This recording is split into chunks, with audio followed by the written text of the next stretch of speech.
ओम शांति।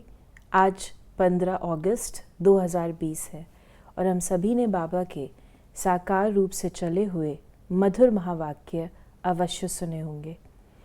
आज की मुरली का और अधिक स्पष्टीकरण देने के लिए हमारे साथ हैं आदरणीय आशा दीदी। ओम शांति दीदी। ओम शांति। बाबा ने आज मुरली में कहा, मीठे बच्चे, कदम कदम पर जो होता है वो कल्याणकारी है। इस ड्रामा में सबसे अधिक कल्याण उनका होता है जो बाप की याद में रहते हैं।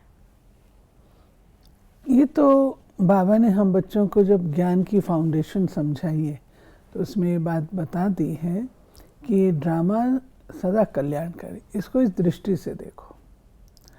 कई बार हम सोचते हैं ड्रामा में ऐसा क्यों हुआ, हमें उस समय लगता है अकल्याण, परंतु अल्टीमेटली उसमें कल्याण ही छिपा हुआ होता है। जब राज खुलता है और हमें समझ आती है तो हम उसमें से वो पिकअप में देखो ड्रामा में ठीक ही था। तो बाबा कहते हैं कि ड्रामा कल्याणकारी है। ये बात आप बच्चों को कदापि भूलनी नहीं चाहिए। और कल्याणकारी किन बच्चों के लिए है? जो बाबा की याद में रह कर के अपना कल्याण करते हैं। अपना कल्याण किसे कहा जाता है?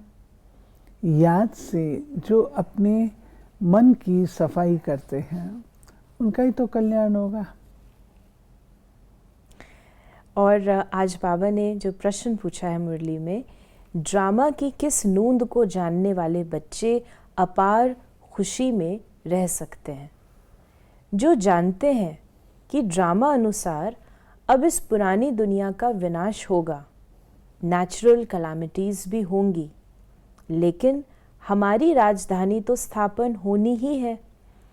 इसमें कोई कुछ कर नहीं सकता।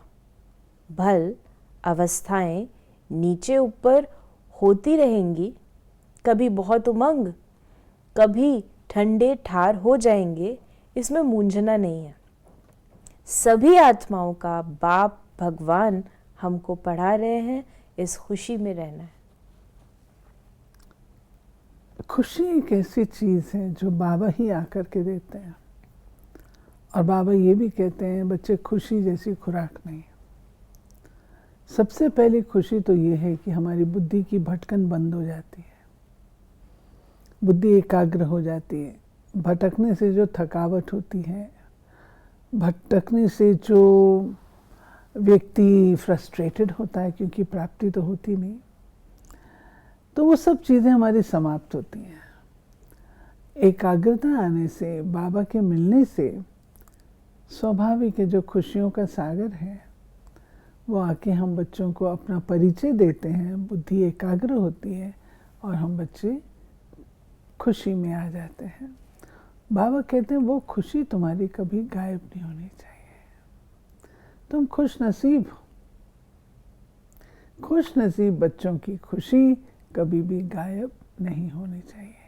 छोटी मोटी बातों में आकर के हम अपनी खुशी को गंवा देते हैं तो ये समझदारी भी तो नहीं है।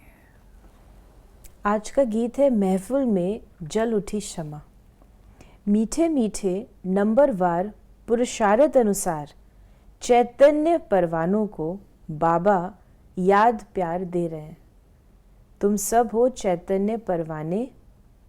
बाप को क्षमा भी कहते हैं।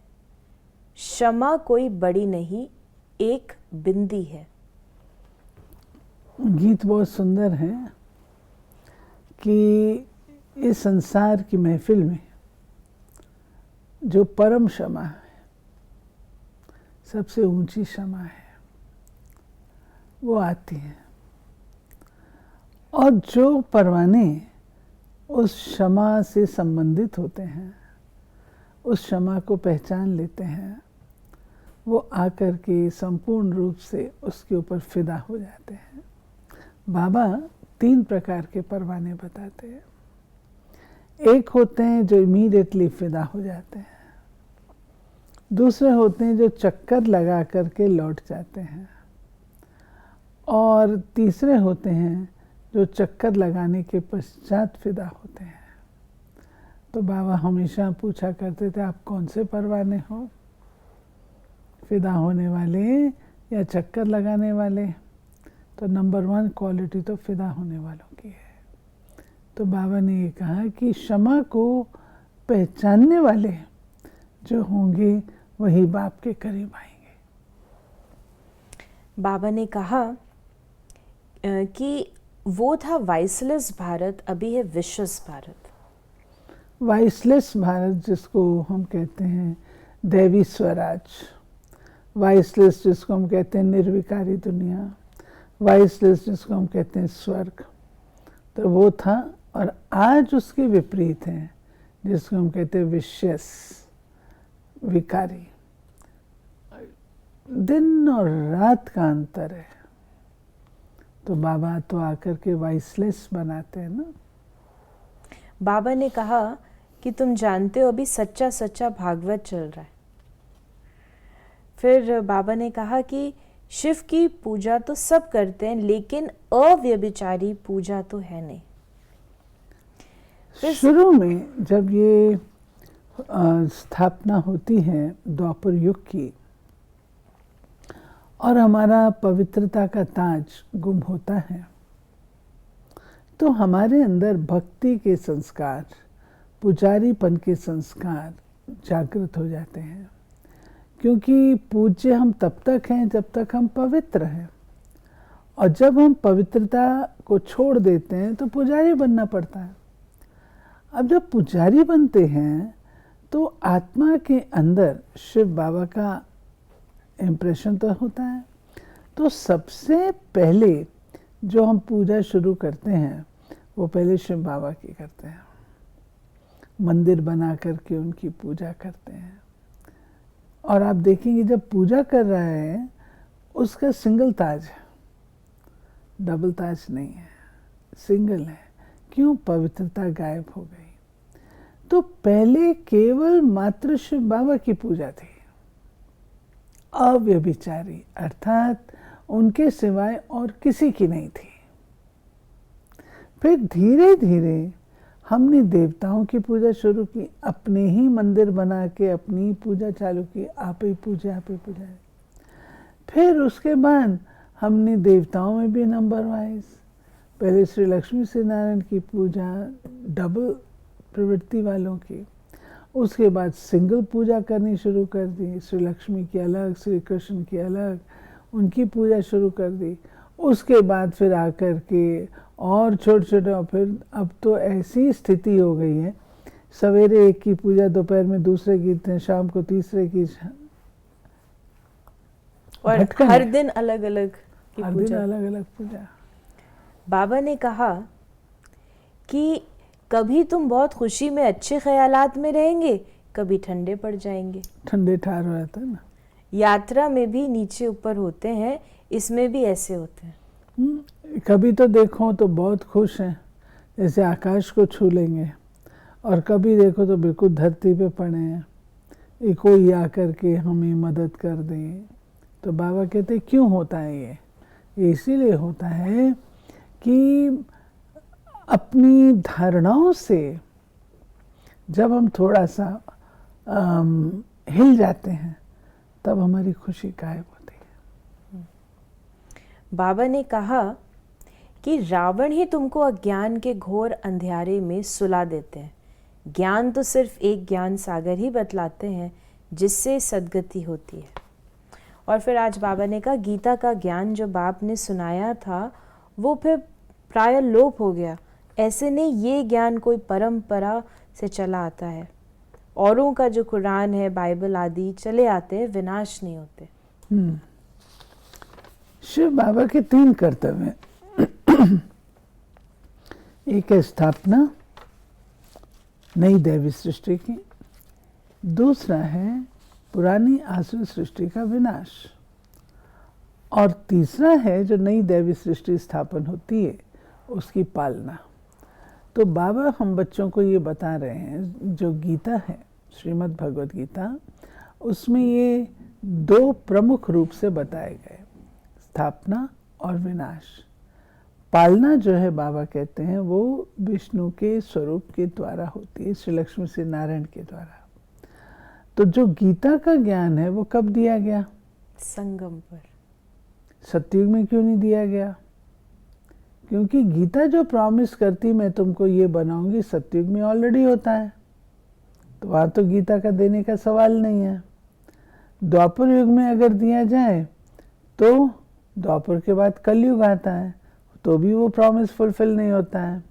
इसलिए ये ज्ञान जो है कलयुग, अंत, सतयुग आदि के संगम काल पर दिया जाता है, जिससे जो है नई दैवी सृष्टि की स्थापना होती है।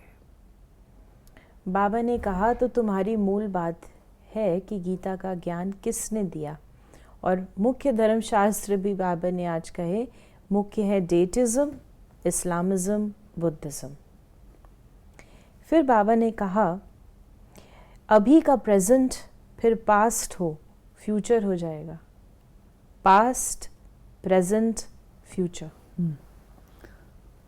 ये त्रिकालदर्शी बाबा बनाता है ना, तो बाबा हमको तीनों कालों का ज्ञान देते हैं। आदि में तुम क्या थे, मध्य में क्या हुए, अंत में क्या हुए।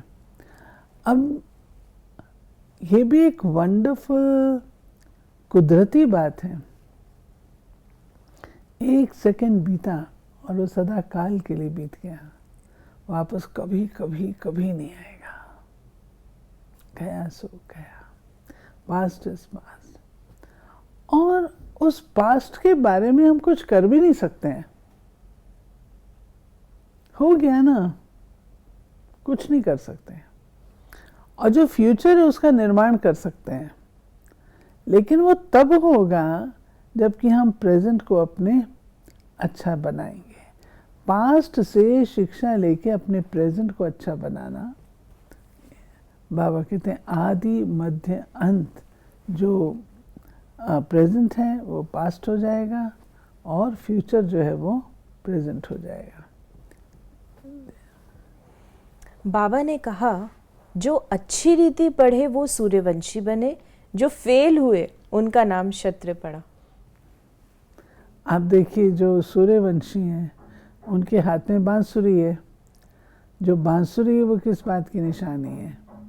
मुरली की, पढ़ाई की। और जो ये हैं क्षत्रिय, उनके हाथ में क्या है?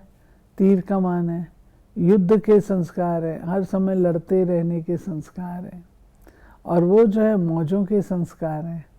तो ये दोनों की निशानियां भी अलग अलग हैं। और आज बाबा ने रमेश भाई को भी याद किया। देखो रमेश ने ऐसी बात निकाली, प्रदर्शनी की, जो सबका विचार सागर मंथन हुआ। तो हीरे जैसा काम किया ना। ये हमें एक्नॉलेज करना चाहिए अपने बड़े भाई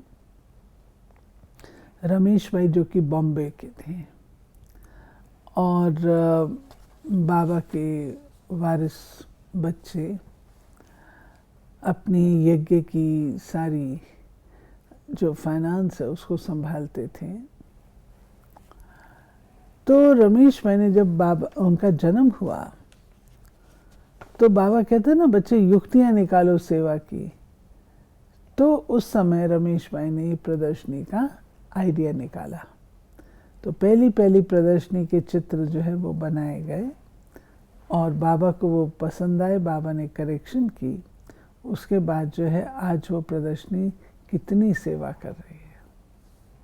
और बाबा ने आज मुरली में कहा है बाप ने ऑर्डिनेंस निकाला है, जो काम पर जीत पाएंगे वही जगत जीत बनेंगे। पीछे आधा कल्प बाद फिर वाम मार्ग में गिरते हैं। उन्हों के चित्र भी हैं, शक्ल देवताओं की बनी हुई है। ये एक बहुत बड़ी चीज़ है। बाबा कहते जो कामेशु क्रोधेशु, उसमें भी कहा गया, कहाँ? श्रीमद् भगवत गीता में। और उसमें कहा गया हे अर्जुन, ये बुद्धि को नष्ट करते हैं, इनको तू मार डाल, इनको तू मार डाल। तो बाबा ने ये ज्ञान हमको संगम पर दिया, क्योंकि काम महाशत्रु है। इस बात का ज्ञान बाबा संगम पर देता है, दे अभिमानवश होता है। तो बाबा ने कहा कि काम जीत बनोगे तब तुम जगत जीत हो सकते हो। और फिर देवताएं जगत जीत थे, परंतु बाद में धीरे धीरे वाम मार्गीय बनते हैं, अर्थात उनकी यादगार उस चीज़ की भी बनी हुई है जो जगन्नाथपुरी में है। और आज बाबा ने कहा, तुम सब बीके भाई बहन हो गए, क्रिमिनल आए हो न सके, इसमें ही माया हार खिलाती है। और बाबा ने ये भी कहा, बाप कहते हैं अभी तक जो पढ़ा है उसे बुद्धि से भूल जाओ, मैं जो सुनाता हूँ वो पढ़ो। हे अर्जुन, जो कुछ तूने पढ़ा है उसको तू किनारे कर, अब जो मैं तुझे सुनाता हूँ सो तू सुन, तब तेरा कर। उसको कहा गया पंडिताई, तो अपनी पंडिताई छोड़ और जो मैं तुझे सुनाता हूँ सो तू सुन, तब तेरा कल्याण होगा। तो हम लोगों ने बहुत सारी बातें सुनी हुई हैं, बहुत सारी चीज़ें हमने पढ़ी हुई हैं। अब उस पढ़े के ऊपर बाबा का ज्ञान और हम पढ़ेंगे तो क्लैश तो करेगा ना। क्यों क्लैश करेगा? वो है मनुष्य मत और ये है श्रीमत, ईश्वरीय मत, तो दोनों का आपस में क्लैश होगा। मनुष्य मत का कोई छोर नहीं है, ईश्वरीय मत स्पष्ट है। तो बाबा कहते हैं कि बच्चे उसको छोड़ करके अब जो मैं तुम्हें सुनाता हूँ वो सुनो, वो तुमने बहुकाल किया, अब इसको धारण करो और इसके रिजल्ट को देखो। आज का वरदान है, रियलिटी द्वारा रॉयल्टी का प्रत्यक्ष रूप दिखाने वाले साक्षात्कार मूर्त भव। अभी ऐसा समय आएगा जब हर आत्मा प्रत्यक्ष रूप में अपनी रियलिटी द्वारा रॉयल्टी का साक्षात्कार कराएगी। प्रत्यक्षता के समय माला के मणके का नंबर और भविष्य राज्य का स्वरूप दोनों ही प्रत्यक्ष होंगे। अभी जो रेस करते करते थोड़ा सा रीस की धूल का पर्दा चमकते हुए हीरों को छिपा देता है, अंत में ये पर्दा हट जाएगा, फिर छिपे हुए हीरे अपने प्रत्यक्ष संपन्न स्वरूप में आएंगे। रॉयल फैमिली अभी से अपनी रॉयल्टी दिखाएगी, अर्थात अपने भविष्य पद को स्पष्ट करेगी। इसलिए रियलिटी द्वारा रॉयल्टी का साक्षात्कार कराओ। रियलिटी हमारी क्या है? आत्मिक स्थिति। और आत्मिक स्थिति केवल आत्मा ज्योति बिंदु नहीं, परंतु जो उसके गुण हैं, जो उसका स्वधर्म है, उसमें स्थित रहना। जब व्यक्ति मान ली ज्ञान, प्रेम, शांति, आनंद, सुख, पवित्रता, शक्ति हमारे गुण हैं। अब जो व्यक्ति ज्ञानी होगा, ज्ञानी पंडिताई वाला नहीं, ज्ञानी अर्थात समझदार होगा, तो उसको सब बातों की समझ है, ये रॉयल है, ये अनरॉयल है, ये अच्छा है, ये नहीं है। तो वो अपनी लाइफ में वो अपनी रॉयल्टी अवश्य दिखाएगा। तो रॉयल्टी रियलिटी से आती है। आत्म स्थिति में रहते हैं, सोल कॉन्शियस स्टेज में रहते हैं, उन गुणों के स्वरूप में रहते हैं, तुम्हारे मन, वाणी, कर्म तीनों में रॉयल्टी आती है। और आज का स्लोगन है, किसी भी विधि से व्यर्थ को समाप्त कर समर्थ को इमर्ज करो। व्यर्थ तो हम समाप्त कर दें तो नंबर मिल जाएंगे, अगर हम समाप्त नहीं करेंगे तो समय समाप्त कराएगा। इसलिए बेटर ये है कि हम उसको स्वयं समाप्त कर दें। तो ये थे बाबा के आज के महावाक्यों का और अधिक स्पष्टीकरण। यदि आपके मन में भी कोई प्रश्न है तो आप अपने प्रश्नों को हम तक अवश्य पहुंचाएं। ओम शांति।